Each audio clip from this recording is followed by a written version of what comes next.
खास કરીને આજના વિડીયોમાં આપણે માહિતી આપવાની છે ઠંડી, તાપમાન અને પવનની ઝડપ વિશેની।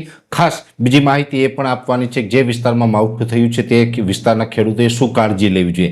આમ જોવા જઈએ તો આપણે ઘણા સમય પહેલા આગાહી કરી હતી કે 31 ડિસેમ્બર અને 1 જાન્યુઆરીએ એમ માત્ર 2 દિવસ માવઠાના વરસાદની આગાહી છે। એ જ મુજબ 2 દિવસ સુધી રાજ્યના અલગ અલગ વિસ્તારમાં માવઠાના વરસાદ જોવા મળ્યા છે। આજે 2 તારીખ થઈ છે। હવે આજથી આપણે આ માવઠાના વરસાદમાંથી મુક્ત થયા છે, એટલે હમણાં નજીકના 2-5 દિવસ કે એકાદ અઠવાડિયામાં કોઈ માવઠાની શક્યતાઓ નથી, એટલે હમણાં કોઈ આપણા માટે ચિંતાનો વિષય નથી। જે ઠંડી અને તાપમાન એટલે કે જે લઘુત્તમ અને મહત્તમ તાપમાન છે બંનેની અંદર આમ તો છેલ્લા 2-3 દિવસથી ઘટાડો થયો છે। ઠંડીનું પ્રમાણ છે વધી રહ્યું છે અને આ જ મુજબની કન્ટિન્યુ ઠંડી રહેવાની છે। હમણાં આપણે કોઈ બહુ ઊંચું તાપમાન જાય તેવી શક્યતાઓ નથી, એટલે તાપમાન છે એ નોર્મલ નજીક રહેવાનું છે। બીજા નંબરની અંદર પવનની જે ઝડપ છે એ આમ તો નોર્મલ રહેવાની છે। અમુક વિસ્તારની અંદર વરસાદ સમયે પણ પવનની ઝડપ છે એ મોટાભાગના વિસ્તારમાં નોર્મલ હતી, પણ 1-2 સેન્ટરમાં એવું બન્યું હશે કે પવનની ઝડપ વધારે હતી ને એને કારણે પણ ઘઉં સહિતના અમુક ઊંચાઈવાળા પાક હતા એ ઢળી પડ્યા હોય અને અનેક પાકોની અંદર ગુજરાતના ખેડૂતોને નુકસાન પણ ગયું છે।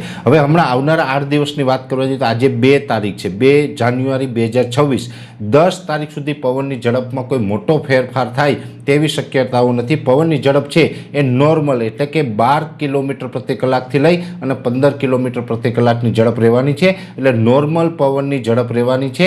એટલે ઠંડી છે એનું પ્રમાણ પણ જે નોર્મલ જાન્યુઆરી મહિનાના પહેલા અઠવાડિયામાં જે નોર્મલ ઠંડી હોય એ જ મુજબની નોર્મલ ઠંડી રહેવાની છે। તાપમાન બહુ ઊંચું નથી જવાનું અને પવનની ગતિ છે એ પણ નોર્મલ રહેવાની છે, એટલે હવે આપણે ખેતી પાકોમાં જે પિયત આપવાનું હોય એ આપી શકીએ, એમાં ક્યાંય આપણે અડચણરૂપ થવાનું નથી। બીજા નંબરની અંદર ઘણા વિસ્તારો એવા છે કે જેમાં માવઠાના વરસાદ પડ્યા, ઝાપટા પડ્યા છે, જેમાં કચ્છ હોય, પશ્ચિમ સૌરાષ્ટ્રના ભાગો હોય। ગઈકાલે 1 તારીખે જે આપણે ગીર સોમનાથના વિસ્તારમાં પણ ઘણી જગ્યાએ માવઠાના ઝાપટા પડ્યા છે અને બીજા ઘણા બધા વિસ્તારો ઉત્તર ગુજરાતથી લઈ અને મધ્યપ્રદેશ બોર્ડર સુધીના વિસ્તાર હોય, દક્ષિણ ગુજરાતના વિસ્તાર હોય, અનેક જગ્યાએ માવઠાના ઝાપટા પડ્યા છે, અનેક જગ્યાએ નુકસાની પણ છે।